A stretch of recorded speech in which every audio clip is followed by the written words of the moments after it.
Another really good episode, but there is something I think is cause for concern. What's up, y'all? It's your man, That Dude, bring you guys another video. So in this episode, we learn what Jin's punishment is going to be and how he's going to be able to get back into the tournament. And that punishment is that he has to fight one of the commissioners. And, you know, of course, Jin being Jin, he wants to fight the blonde commissioner because he's been beaten by that guy before. But he's been told he has to fight the commissioner with the green hair. Jin is not really cool with that idea at first, but being like the Goku type character that Jin is, all it takes is for like a little bit of proof that the guy with the green hair is kind of strong, and Jin's on board. So he has to fight the commissioner with the green hair. And if he wins that match, he'll be back into the tournament. You know, if he loses, he's disqualified.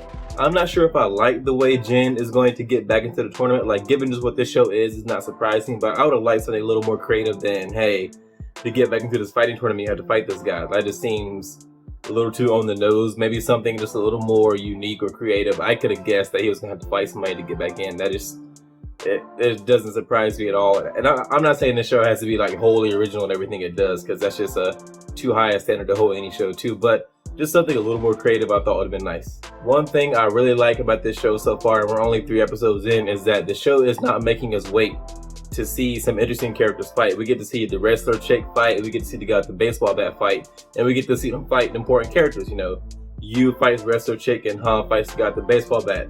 I like that the show is not making us wait, you know, till later, almost later in the season, to get some interesting characters fight. Almost all the characters that we see in basically the intro, the OP for the show, we've seen them fight by now. We saw Tai Chi guy fight, and in this episode we get to see wrestler chick fight, and we get to see guy with the baseball bat fight.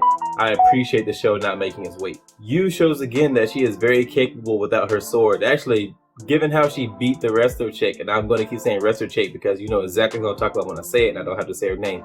But Yu is very, like, the way she takes out the wrestler chick, I just wonder why she carries a sword at all. She's able to just go in with her hands and slice through like the wrestler chick who has, you know, she says her body is as hard as iron, and the sword couldn't cut her, but her used hands can. Why even carry the sword? If you can just do that with your hands, what is the point of the sword? You would think you'd be just more of a capable fighter if you just go ahead and ditch the sword. Is it sentimental value? I'm guessing that's what it has to be, since her grandfather gave her the practice sword, that she just holds on to it for just the sentimental value of the sword.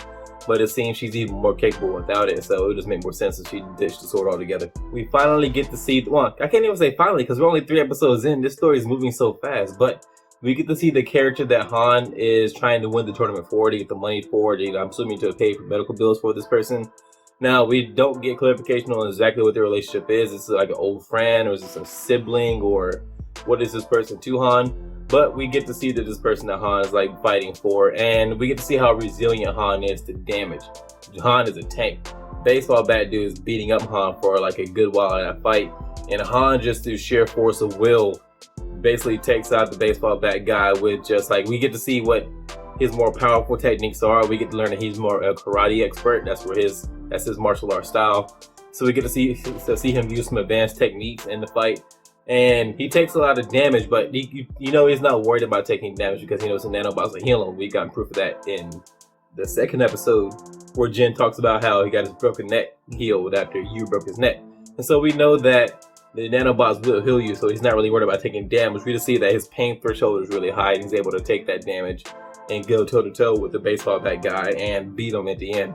And it would have been cool to see the baseball bat, the way he fights, explain a little more. He's basically like a tactician, I guess, when it comes to martial arts. He learns about martial arts. He's a martial arts scholar, and that's how he wins his fights. He just reads about martial arts a lot. You know, he plans out everything. He's able to read moves because he's just read so much about martial arts. It would have been cool to see, get a little more expansion on what he's capable of, or why exactly he uses a bat. But I'm not really mad about that, you know, because this show isn't about the plot.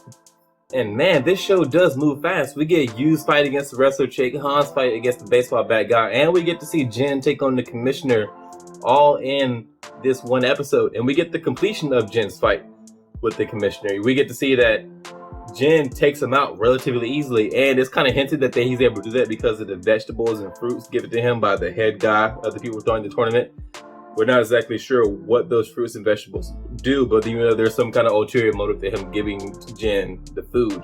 We know that there's some kind of hidden secret about the food, like they were sealed away for a reason, and he gave them to Jin to prove Jin's real identity, that Jin really is the pupil or grandson of, I think it's Jin Taihi, name or picture will be over here somewhere. But the head guy wanted confirmation on who Jin really is, and so I guess that's going to play into the future of the show. Like, it's going to be really like who Jin is apparently really important. So maybe some really strong technique passed down to Jin by his grandfather, or maybe like a really strong bloodline. There has to be something in the future that like explains why Jin's heritage is so important.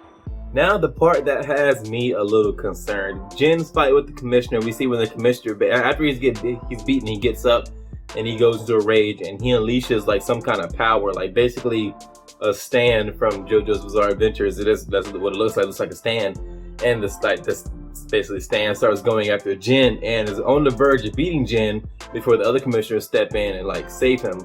And I hope that isn't the future of this show. I hope the show keeps its roots in martial arts and most of the fights are fought via martial arts going on into the future of the show. It'd be kind of a disappointment if it goes on like more on the route of superpowers. I just wouldn't like that as much as the not even pure martial arts. Because what they're doing isn't just like pure martial arts. They have basically qualified superpowers already, but the way they're doing it now, I think is more visually appealing, is more aesthetic. And then, hey, we have superpowers and the actual people don't really fight anymore. I just hope that this isn't a harbinger of things to come, and that this is just like, hey, maybe like a few scenes here and there where these powers come out, but the core of the fights is still martial arts. I hope that they keep it this way because I think it's just so much better, and the action's more fluid and it's just more visually appealing, and it makes sure there's better overall action if they keep it this way. But we'll see how that goes. You know, they've already shown through several scenes already that these powers exist, and so I wouldn't be surprised at all if in future episodes these powers become the main mode of like combat. But that's all I got for you guys in this one. I'll see you in the next one.